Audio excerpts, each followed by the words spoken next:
زینب ایک چھوٹے سے قصبے میں رہنے والی ایک سیدھی سادی اور محنتی لڑکی تھی جس کی عمر تقریباً 22 برس تھی۔ وہ اپنے والدین کی اکلوتی اولاد تھی اور گھر میں سب اسے بہت پیار سے پالتے تھے۔ زینب پڑھائی میں اچھی تھی اور کالج سے فارغ ہو کر گھر پر ہی سلائی کڑھائی کا کام کرتی تھی تاکہ اپنے والدین کا ہاتھ بٹا سکے۔ کچھ عرصے سے زینب کو صحت کے مسائل کا سامنا تھا۔ اس کا وزن بہت زیادہ بڑھ گیا تھا جس کی وجہ سے اسے سانس لینے میں دقت ہوتی تھی، جوڑوں میں درد رہتا تھا اور وہ ہر وقت تھکی تھکی محسوس کرتی تھی۔ اس کی والدہ نے کئی ڈاکٹروں کو دکھایا مگر کوئی خاص فرق نہ پڑا۔ آخرکار ایک دن پڑوس کی خالہ فاطمہ نے مشورہ دیا کہ قصبے کے مشہور حکیم صاحب کے پاس لے جاؤ، وہ دیسی علاج سے بڑے بڑے مریضوں کو ٹھیک کر چکے ہیں۔ زینب کی والدہ نے فوراً حکیم صاحب کے مطب کا پتہ معلوم کیا۔ حکیم اکرم صاحب کا مطب قصبے کے بازار کے آخری کونے میں تھا، ایک پرانی طرز کی دکان جس کے باہر جڑی بوٹیوں کی خوشبو ہر وقت پھیلی رہتی تھی۔ حکیم صاحب کی عمر تقریباً 28 برس تھی۔ وہ اپنے والد سے یہ فن سیکھ کر اب خود اس شعبے میں نام کما رہے تھے۔ لوگ دور دور سے ان کے پاس علاج کے لیے آتے تھے کیونکہ ان کی دوائیاں اثر رکھتی تھیں اور وہ مریض سے بڑی نرمی اور توجہ سے پیش آتے تھے۔ ایک صبح زینب اپنی والدہ کے ساتھ حکیم صاحب کے مطب پہنچی۔ مطب میں پہلے سے کئی مریض بیٹھے اپنی باری کا انتظار کر رہے تھے۔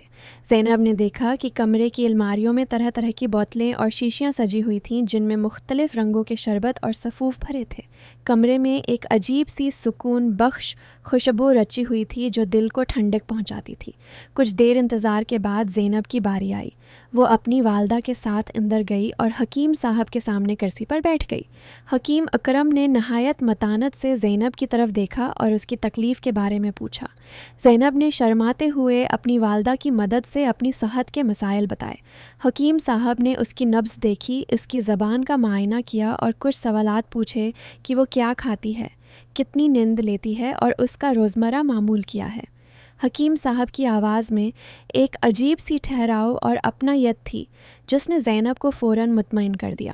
اس سے پہلے جن ڈاکٹروں نے اسے دیکھا تھا وہ جلدی جلدی نسخہ لکھ کر رخصت کر دیتے تھے، مگر حکیم صاحب نے پورے صبر سے اس کی ہر بات سنی۔ حکیم صاحب نے زینب کو بتایا کہ اس کا وزن بڑھنے کی اصل وجہ اس کے جسم میں رطوبتوں کا عدم توازن ہے اور اگر وہ کچھ عرصہ باقاعدگی سے دوا استعمال کرے، ساتھ ہی کھانے پینے میں احتیاط برتے، تو وہ جلد صحت مند ہو جائے گی۔ انہوں نے اسے 1 ہفتے کی دوا دی اور دوبارہ آنے کو کہا۔ زینب اپنی والدہ کے ساتھ گھر لوٹ آئی مگر اس کے دل میں ایک عجیب سا سکون تھا جو پہلے کبھی محسوس نہیں ہوا تھا۔ اسے حکیم صاحب کی نرم لہجے کی باتیں بار بار یاد آتی رہیں۔ 1 ہفتے بعد زینب دوبارہ مطب گئی۔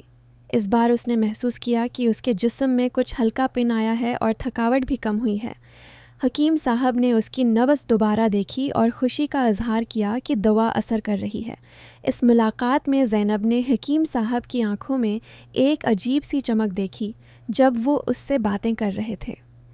حکیم صاحب نے بھی زینب کے چہرے پر نظر آنے والی بہتری کو غور سے دیکھا اور مسکرا کر کہا کہ اگر وہ اسی طرح احتیاط جاری رکھے تو جلد مکمل طور پر صحت یاب ہو جائے گی۔ اگلے کچھ ہفتوں میں زینب کا مطب آنا جانا معمول بن گیا۔ ہر ملاقات میں دونوں کے درمیان تھوڑی تھوڑی گفتگو ہونے لگی۔ زینب حکیم صاحب سے اپنی بیماری کے علاوہ بھی سوالات پوچھنے لگی، جیسے یہ جڑی بوٹیاں کہاں سے آتی ہیں، انہیں کیسے پہچانا جاتا ہے اور یہ علم انہوں نے کیسے سیکھا۔ حکیم صاحب بھی بڑی خوشی سے اسے تفصیل سے بتاتے۔ زینب کو ان کی باتیں سننا اچھا لگنے لگا تھا۔ وہ محسوس کرتی تھی کہ حکیم صاحب کے پاس بیٹھ کر اسے ایک عجیب سا اطمینان ملتا ہے جو اسے کہیں اور نہیں ملتا۔ دوسری طرف حکیم اکرم بھی زینب کی سادگی، اس کی معصومیت اور اس کے سوالات کے انداز سے متاثر ہونے لگے تھے۔ وہ اکثر خود کو زینب کی باری کا انتظار کرتے ہوئے پاتے۔ جب کبھی زینب کسی وجہ سے مطب نہ آتی تو حکیم صاحب کا دل بے چین سا رہتا اور وہ بار بار دروازے کی طرف دیکھتے رہتے۔ وہ اپنے اس احساس کو سمجھنے کی کوشش کرتے مگر دل ہی دل میں جانتے تھے کہ یہ محض ایک مریض کی فکر نہیں بلکہ کچھ اور ہے۔ ایک دن زینب معمول کے مطابق مطب گئی مگر اس دن اس کی والدہ کسی کام کی وجہ سے ساتھ نہ آ سکیں۔ زینب اکیلی ہی حکیم صاحب کے پاس بیٹھی تھی۔ اس دن مطب میں زیادہ رش نہیں تھا۔ حکیم صاحب نے معمول کے مطابق اس کی نبض دیکھی اور پھر کچھ دیر خاموش رہے۔ زینب نے پوچھا کہ کیا کوئی مسئلہ ہے؟ حکیم صاحب نے مسکراتے ہوئے کہا کہ نہیں، بس وہ سوچ رہے تھے کہ اس کی صحت میں کتنی بہتری آئی ہے اور یہ دیکھ کر انہیں خوشی ہوتی ہے۔ زینب کے چہرے پر بھی مسکراہٹ آ گئی اور اس نے شکریہ ادا کیا کہ ان کے علاج سے وہ اب پہلے سے بہت بہتر محسوس کرتی ہے۔ اسی گفتگو کے دوران حکیم صاحب نے ہمت کر کے زینب سے پوچھا کہ کیا وہ اسے کبھی کبھار کتابوں کا ذکر کرے گی، کیونکہ وہ خود بھی فارسی اور اردو کی پرانی کتابیں پڑھنے کے شوقین ہیں۔ زینب نے بتایا کہ اسے بھی کہانیاں پڑھنا پسند ہے اور یہ کہ وہ فرصت کے وقت اپنی امی کو کہانیاں سنایا کرتی ہے۔ اس بات پر دونوں کے درمیان ایک نئی قربت پیدا ہوئی۔ حکیم صاحب نے اسے ایک کتاب دی جو ان کے مطابق صحت اور اخلاق دونوں کے بارے میں بہت اچھی تھی۔ زینب نے شکریہ ادا کیا اور وہ کتاب لے کر گھر چلی گئی۔ اس رات زینب دیر تک وہ کتاب پڑھتی رہی۔ ہر صفحے پر اسے حکیم صاحب کا خیال آتا رہا۔ وہ سوچتی رہی کہ آخر یہ کیسا احساس ہے جو اسے حکیم صاحب کے قریب کھینچتا ہے؟ کیا یہ صرف ان کے علاج کی وجہ سے شکرگزاری کا احساس ہے یا اس سے بڑھ کر کچھ اور؟ زینب کو نیند نہ آئی اور وہ رات بھر انہی خیالوں میں کھوئی رہی۔ اگلی صبح جب وہ اٹھی تو اس نے فیصلہ کیا کہ وہ اپنے دل کی بات کسی سے نہیں کہے گی، بس خاموشی سے مطب جاتی رہے گی اور اپنے علاج پر توجہ دے گی۔ مگر دل کے معاملات چھپائے نہیں چھپتے۔ زینب کی والدہ نے کچھ عرصے بعد محسوس کیا کہ ان کی بیٹی مطب جانے کے دن بہت خوش نظر آتی ہے اور تیاری بھی زیادہ دھیان سے کرتی ہے۔ ماں نے ایک دن نرمی سے پوچھا کہ کیا بات ہے، کیا کوئی خاص وجہ ہے؟ زینب نے پہلے تو ٹال دیا مگر آخرکار اپنی والدہ کے سامنے دل کی بات کہہ دی۔ اس نے بتایا کہ وہ حکیم صاحب کی طبیعت ان کے علم اور ان کے نرم اخلاق سے متاثر ہو گئی ہے اور شاید اسے ان سے محبت ہو گئی ہے۔ زینب کی والدہ کچھ دیر خاموش رہیں۔ انہیں تھوڑی حیرانی ہوئی مگر ساتھ ہی انہوں نے سوچا کہ حکیم اکرم واقعی ایک اچھے اور باعزت خاندان کے فرد ہیں۔ ان کا علم اور کردار قصبے بھر میں معروف ہے۔ انہوں نے زینب سے کہا کہ وہ اس بارے میں اپنے والد سے بات کریں گی اور دیکھیں گی کہ آگے کیا جا سکتا ہے۔ زینب کے والد ابتدا میں کچھ متذبذب تھے کیونکہ وہ چاہتے تھے کہ رشتہ سوچ سمجھ کر طے کیا جائے، مگر جب انہوں نے قصبے کے لوگوں سے حکیم اکرم کے بارے میں معلومات لیں تو ہر طرف سے تعریف ہی سننے کو ملی۔ دوسری طرف حکیم اکرم بھی اپنے دل کی الجھن میں مبتلا تھے۔ ایک دن انہوں نے اپنی والدہ سے دل کی بات کہہ دی۔ حکیم صاحب کی والدہ نے بیٹے کی بات سن کر مسکراتے ہوئے کہا کہ اگر لڑکی اچھے خاندان سے ہے اور اس کے اخلاق نیک ہیں تو اس میں کوئی حرج نہیں۔ انہوں نے فوراً کچھ رشتہ داروں سے زینب کے گھرانے کے بارے میں معلومات حاصل کیں اور جب انہیں اطمینان ہوا تو انہوں نے باقاعدہ پیغام بھجوانے کا فیصلہ کیا۔ کچھ دنوں بعد حکیم اکرم کے گھر والے باقاعدہ رشتہ لے کر زینب کے گھر پہنچے۔ زینب کے والدین نے پہلے ہی اس بارے میں سوچ رکھا تھا، اس لیے انہوں نے خوشی سے رشتے کی بات کو آگے بڑھایا۔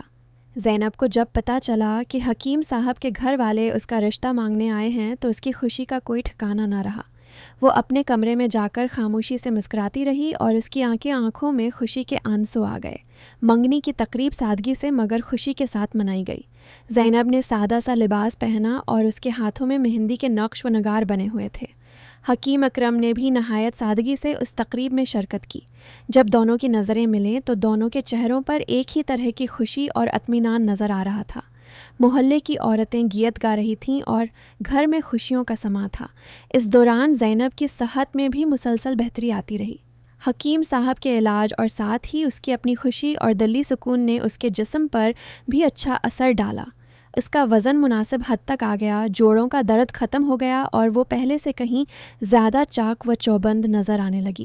لوگ کہتے تھے کہ محبت کا اثر انسان کی صحت پر بھی پڑتا ہے اور زینب کی حالت اس بات کی زندہ مثال تھی۔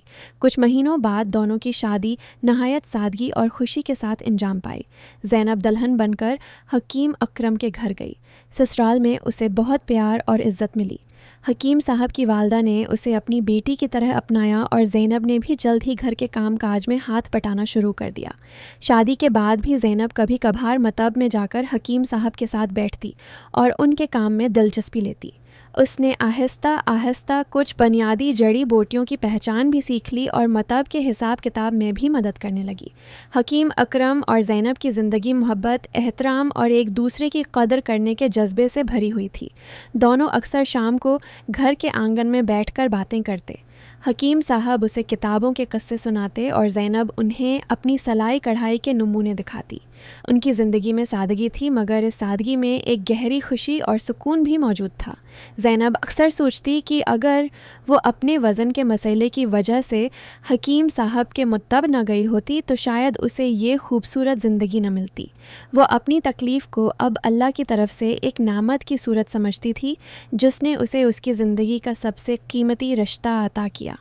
حکیم اکرم بھی اکثر کہتے کہ ان کی زندگی میں سب سے بڑی خوش قسمتی یہی تھی کہ ایک سادہ سی مریضہ ان کے مطب میں آئی اور ان کے دل میں ہمیشہ کے لیے بس گئی۔ وقت گزرتا گیا اور ان کی خوشیوں بھری زندگی مزید نکھرتی گئی۔ قصبے کے لوگ ان دونوں کی مثال دیتے کہ کیسے ایک سچی اور پاکیزہ محبت انسان کی زندگی کو مکمل طور پر بدل سکتی ہے۔ زینب اور حکیم اکرم کی کہانی قصبے میں ایک خوبصورت مثال بن گئی، جسے لوگ برسوں تک یاد رکھتے رہے اور نئی نسل کے سامنے ایک اچھی اور بامعنی محبت کی مثال کے طور پر پیش کرتے رہے۔